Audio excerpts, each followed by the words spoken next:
This is the Big O Show. This is the Big O Show. All right, Cam, I just fought with Omar for half an hour here, and he's telling me the Dolphins aren't all in. What kind of shit is that? Don't tell me you're going to follow up that the Dolphins aren't all in. Define all in. Define all in. They're trying to win. I think they made an aggressive move to go get Jalen Ramsey. That's a move that you're saying we're competing for a championship. And so that move is a very aggressive move. Now, have they pushed all their chips forward? No. I don't think they pushed all. Huh? Vic Fangio. Vic Fangio is an aggressive move, but they still have chips left to play. If I'm all in, if we're talking strictly the term, if I'm all in poker, I've got no more chips to play. I'm all in on this hand this season, win the championship or bust. I don't think they're all in on this season or bust. Really?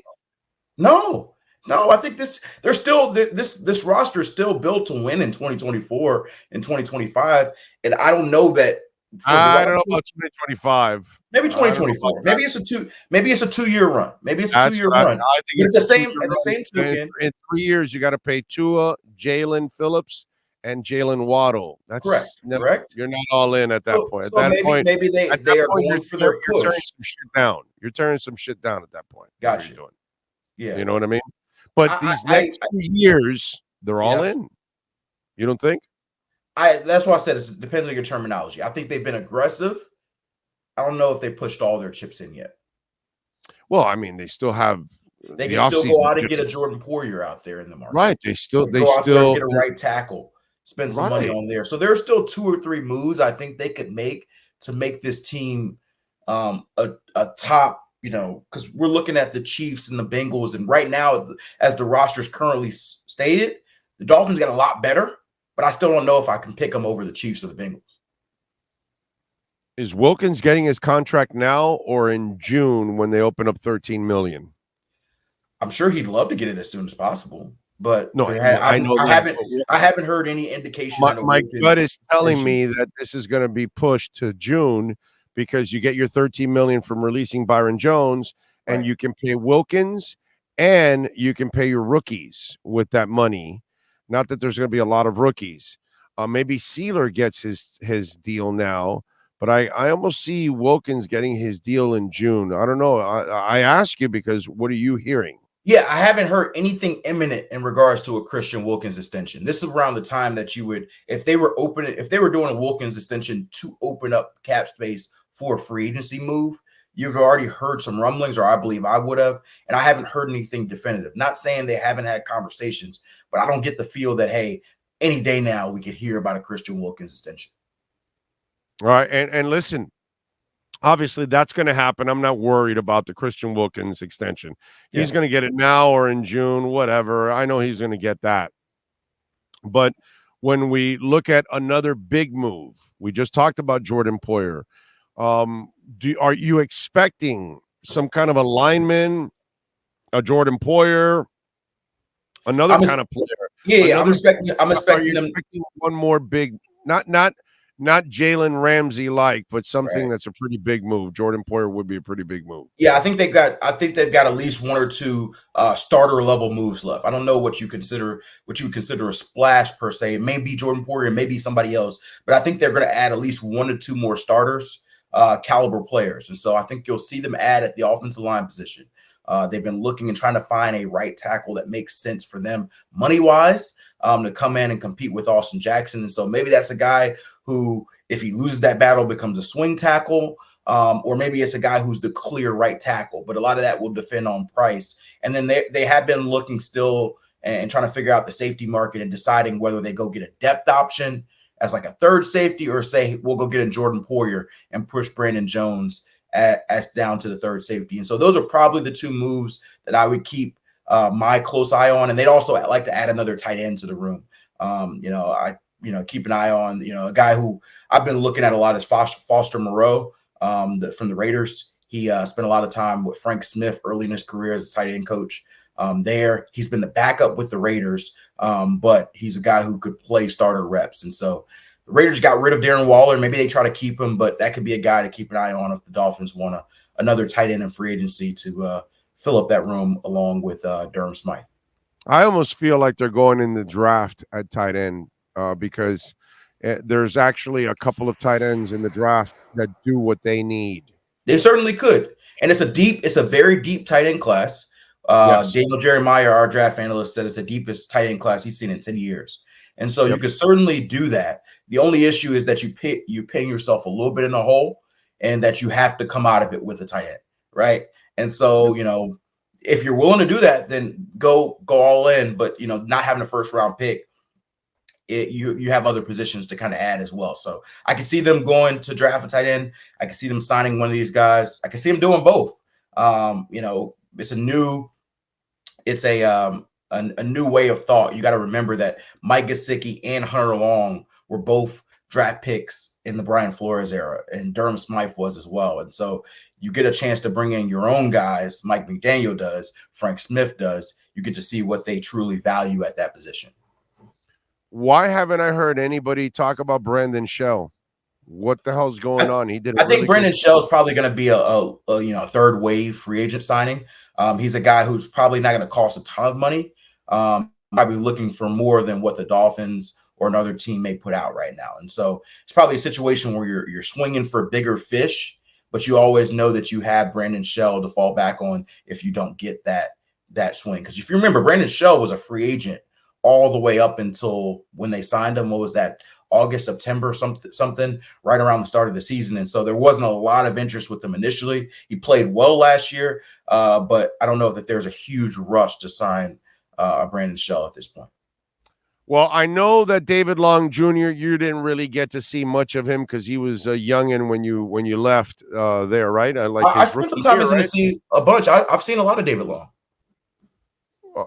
Because you've been here 3 years? I figured. Yeah, but you got to remember, since I've been in this role, I travel a lot, and so I guess not this past year, but the year before, I did 7 Titans games in 2021. Okay, and so although I wasn't home there, it felt like a home. Spending all that time in Nashville, and so I've seen a lot of David Long, and he's a really good player. Like he fills that Mike linebacker role. He's probably going to wear the green dot in this offense, and I mean his defense galore. And he's a guy who does what you want in a new age linebacker. He can blitz, he can stop the run, he's got range. He's decent in coverage, not great, but decent. The main issue with him, and it's been said time and time again, is his ability to stay healthy. He's a bit undersized too, which kind of contributes to that, but his ability to stay healthy. And so, the Titans got frustrated at times last year because it kept being soft tissue injury after soft tissue injury, particularly the hamstring injuries. And it just kind of was too much for them to keep having him in and out of the lineup. And so that's why the Dolphins got him on a bit of a discount. He's a guy, if he was healthy, he's probably a double-digit $1 million a year guy. The Dolphins got him for 5.5 because of that. And so they're hoping that he stays healthy. But I'd imagine that you still have to add at least one linebacker to that room to protect yourself if he does get hurt. And so I think Dolphins fans will like David Long a lot as long as he stays on the field. Who's your 2 inside linebackers right now?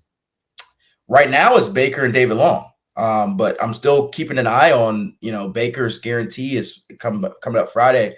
They're going to examine the market, and, they very well may say, hey, we're going to keep Baker. They may say we restructure his deal. But maybe they look and see somebody else that they want and swap him out. But as of now, David Long, Jerome Baker, you've got Duke Riley as depth. I think ideally you'd want him as your number 4 safety. You got Tyndale there, but my problem with Tyndale is you just did not see anything that makes you want to trust him this year. And so the team may be hopeful he could be the number 3 linebacker. I don't know if I'd feel great about, locking that in. So I'd love to see them add at least one more guy who, either whether you keep Baker and add another guy, or if you get rid of Baker, then bring in 2 more guys. All right. What else are we hearing? Sealer, anything on his deal? Because that's another guy they got to sign. We haven't heard anything on Wilkins. What are you hearing on Sealer? Yeah, I haven't heard anything on Sealer either. I think right now they're trying to focus on additions rather than extensions. I think a lot of times you wait until the free agency pool cools down a little bit, and then you take care of your own guys. And so I think right now they're looking at additions. Like I said, some of the positions I mentioned, and then Vic Fangio is going to do his own evaluation. The thing there is, although these are really good players, Christian Wilkins and Zach Sealer, and obviously Christian Wilk is going to be part of the future. Vic Fangio hasn't seen them within his scheme yet. And so this could be a scenario where for some of these guys, you wait until you get into off-season program in April and May, and maybe even training camp in July, and see how they look within your scheme before you say, hey, we're going to commit to these guys for 3, 4, 5 years down the line. All right. The backup quarterback has been obviously a topic of discussion. Yep. I am of the school that none of it matters. Because it doesn't matter if Tua can stay healthy. Right. If Tua gets injured, Andy Dalton wasn't taking you to the Super Bowl, neither was Gardner Minshew, and neither was Taylor Heineke. So I kind of understood that instead of shopping at Kmart for Dalton and Minshew, they went down to the dollar store and got Mike White. And I completely understand that because Mike still shows you a little something, but at the same time, it doesn't really matter. You weren't going to get Garoppolo or Derek Carr or Aaron Rodgers or Tom Brady to come back up Tua, right? So since you're not going to get a legitimate starter to come in and back up Tua, it didn't really matter who you signed. It's all on Tua. If he's healthy, they got a shot at everything. And if he's not, they're not going anywhere anyway. So it didn't really matter if they spent an extra 2 or 3 or 5 million to go get Andy Dalton over Mike White. Your thoughts on that? Yeah, so I think that because of Tua's injury history, you have to value that backup quarterback spot because the reality is the reality. And the only thing I would say, push back on your thing about it doesn't matter, is that the situation that we had sort of, for example, last year, obviously you hope it's not concussions, but Tua's out for a period of time, but then he's going to come back. And you need somebody to keep you afloat for those periods of time, 2 or 3 games cycle. And so that's where having an Andy Dalton or somebody of that sort that may win you a game may help in that respect. And so Mike White did well in spurts with the Jets, but I do think that it's going to be an interesting question mark if Tua gets hurt. Should they have spent more money at that backup position? But the problem is you spend $7 million last year, I think, on Teddy Bridgewater, and he wasn't available when you needed him to. So it's a little bit of a crapshoot on the backup quarterback spot either way. So they clearly had a value they wanted to spend. They put it on Mike White. He's also a guy who you're not going to have to worry about for better or for worse, fans or media saying, hey, Mike White's going to take Tua's job, like you saw early in the offseason with Teddy Bridgewater before people realized that Tua was that guy. And when Fitz was here, that was the same question. And so there probably will be a little bit of that in that respect, not having to worry about any type of noise there. All right, one more thing before I let you go. If I'm Skylar Thompson, I am going like this. All right. Yeah. Because if they sign Minshew or Dalton, right, he's done. He's the third guy again this year. Yep. You sign Mike White.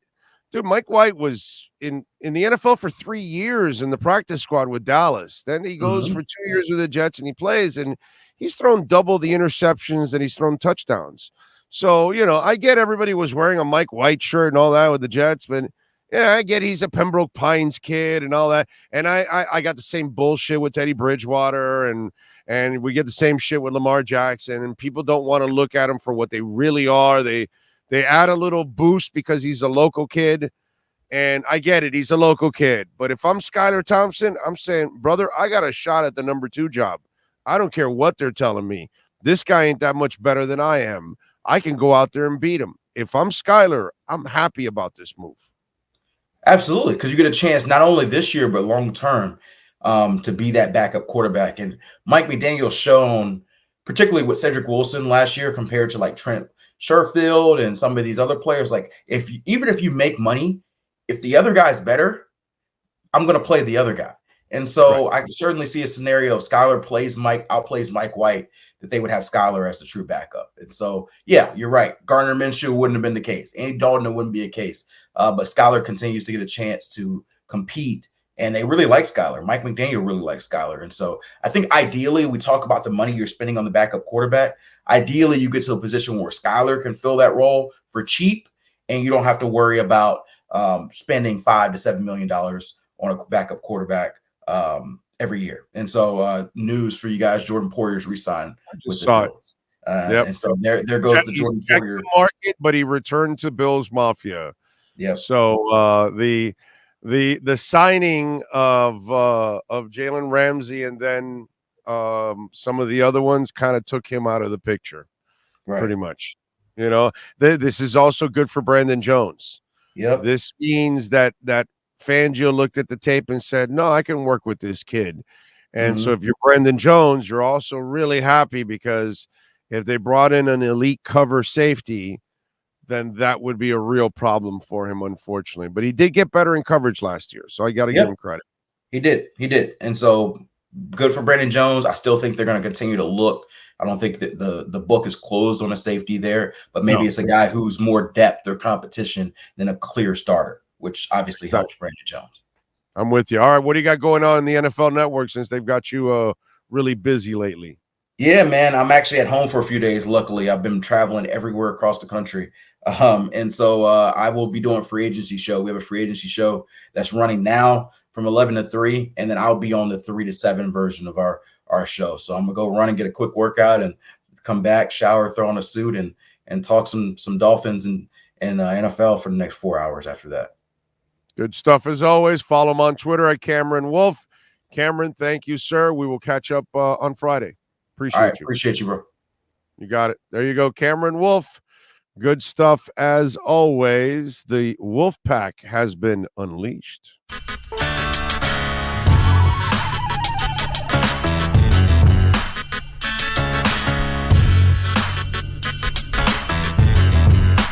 This is the Big O Show. This is the Big O Show.